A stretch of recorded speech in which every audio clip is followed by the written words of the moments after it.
ሙሉጌታ ባዲሶ እንግዲህ በድንገት ከዚህ ዓለም በሞት ተለይቷል። ስለዚህ ሀዘናችን ድርብ ሆኖብናል። እንግዲህ ለመላ ቤተሰቡ በተለይ ለእናቱ እግዚአብሔር አምላክ መጽናናትን ያድልልን። ይህን ለመግለጽ ነው። እንግዲህ ዛሬ መጋቢት 9 ቀን 2018 ዓ.ም ከቀኑ 7 ሰዓት አካባቢ ላይ ህይወቱ አልፏል። ሙሉጌታ ባዲሶ ወይም የተመስገን ባዲሶ ታላቅ ወንድም እንግዲህ ለእናቱ ለቤተሰቦቹ መጽናናትን እመኛለሁኝ። ታናሽና ታላቅ ወንድማማቾች በቀናት ልዩነት ተጠራርተው ሄዱ። ቤቱን አሁንም የሐዘን ድባብ መልሶ ሞላው። አንጃበበበት። የተመስገን ባዲሶ እናት ገና ከተሜ ሐዘን ሳይወጡ ሌላኛው ልጃቸው ሙሉጌታ ባዲሶ በድንገት ከዚህ ዓለም በሞት ተለይቷል። ጌታቸው ግዛው የተሰኘው ሰው በጽሑፍ እንዳሰፈረው ደግሞ ሙሉጌታ ባዲሶ ሕይወቱ ያለፈው ራሱን አጥፍቶ ነው ብሏል። ይህ ምን አይነት ጊዜ ነው? ምን አይነትስ ገጠመኝ? ታላቅና ታናሽ በ3 ሳምንት ልዩነት ወደ ፈጣሪያቸው የሄዱበት ለብዙዎች እጅግ አንጀት የበላ ብዙዎችን ያሳዘነ የህይወት አጋጣሚ። ተወዳጁ አርቲስት ተመስገን ባዲሶ ሕይወቱ ማለፉ ከተሰማ ከ3 ሳምንት በኋላ ታላቅ ወንድሙ ሙሉጌታ ባዲሶ በሰፈሩ የሚከበረው በሰፈሩ ሙሌ እየተባለ የሚጠራው የተመስገን ባዲሶ ታላቅ ወንድም ሕይወቱ ማለፉ ተሰምቷል። ይህ እድሜያቸው ለገፉት እናት ቆሞ መሄድ የሚያስችል አይደለም። ይህ ልጃቸውን ከ3 ሳምንት በፊት ላጡ እናት የሚዋጥ እንዲሁም የሚቀበሉትም አይደለም ለሳቸው ለሚሰማው፣ ለሰማው፣ ላየው፣ ለሚመለከተው ሁሉ እጅግ ልብ የሚሰብር ነው። የተሜ 40ው ገና አልደረሰም። ከቤተሰቦቹ ጋርም ለቅሶ የሚደርስ ሰው ገና አላለቀም። አሁንም ተሜን የሚወዱ ተሜን የሚያደንቁ ከተሜ ጋር በደጉም በክፉም አብረው ብዙ ያሳለፉ በርካታ ሰዎች እናቱን ቤታቸው ሄደው ለቅሶ እየደረሱ ነው። ሐዘኑ አላለቀም። ለቅሶ ደራሹም አላቋረጠም።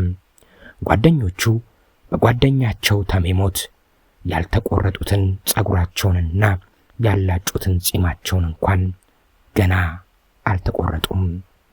ተመስገን ባዲሶ ገና ከውስጣችን አልወጣም።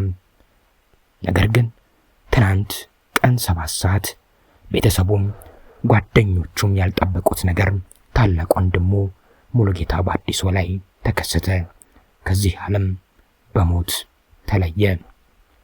የተሜ ጓደኞች የወዳጃችን ተመስገን ባዲሶ ህልፈት ከተሰማ በኋላ አብራችሁን የነበራችሁ፣ ከጎናችን ያልተለያችሁ፣ ምንም እንዲጎል ያላረጋችሁ፣ ሁሉ ሙሉ እንዲሆን የሚቻላችሁን ሁሉ አድርጋችሁ ሰው እንዳለው ያስመሰከራችሁ፣ እናቱን ያጽናናችሁ፣ ለእናቱ የደረሳችሁ፣ ተመስገን የእውነትም የሚወደድ ሰው ነበር ያስባላችሁ ሁሉ እናመሰግናለን። ውለታችሁን በሐዘን ሳይሆን በደስታ ለመክፈል ያብቃን በማለት መልእክት ካስተላለፉና እኛም ምክራችሁን ተቀብለናል፣ ጸጉራችንን እንቆረጣለን፣ ጺማችንንም እንላጫለን ብለው ወደ ጸጉር ቤት እየሄዱ ሌላ የስልክ ጥሪ ደረሳቸው። ታዲያ ስልኩን ሲያነሱ ጆሯቸው መስማት የማይፈልገው ልባቸውን ያስደነገጠውን ነገር ነው በመልእክቱ የሰሙት። እሱም የተመስገን ባዲሶ ታላቅ ወንድም ሙሉጌታ ባዲሶ በድንገት ሕይወቱ ማለፉ ተነገራቸው። ይህ ለጓደኞቹ እጅግ ከባድ ነበር። ለእናቱ ደግሞ ምን ያህል ከባድ እንደሚሆን ማሰብ ቀላል ነው። እናቱ በስስት የሚያዩት ልጃቸው ተመስገንን ሐዘን ሳይወጡ ብርታቱን ገና ሳያገኙ ሌላ ሐዘን ተጨምሮባቸዋል።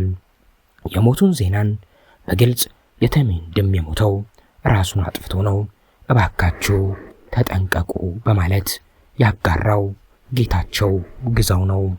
ራስን ማጥፋት በአእምሮ ጤና ባለሙያዎች በቤተሰብና በጓደኞች ድጋፍ መካከል የሚቻል አሳዛኝ መከላከል የሚቻል አሳዛኝ ክስተት ነው ብሎታል።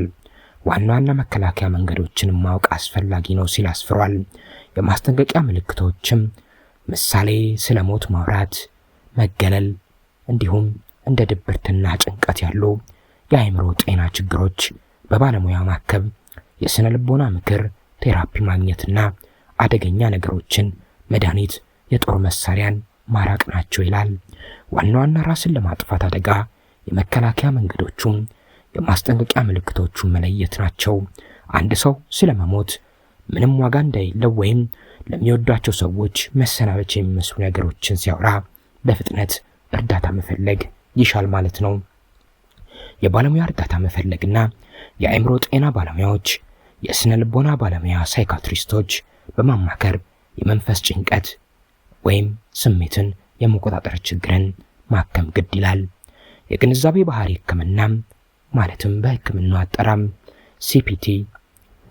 ሲቢቲ ሰዎች ራስን የማጥፋት ሐሳብ በሚነሱበት ጊዜ አማራጭ እርምጃዎችን እንዲያስቡና አስጨናቂ ልምዶችን እንዲቋቋሙ የሚያሰለጥን የንግግር ህክምና መውሰድ አለባቸው።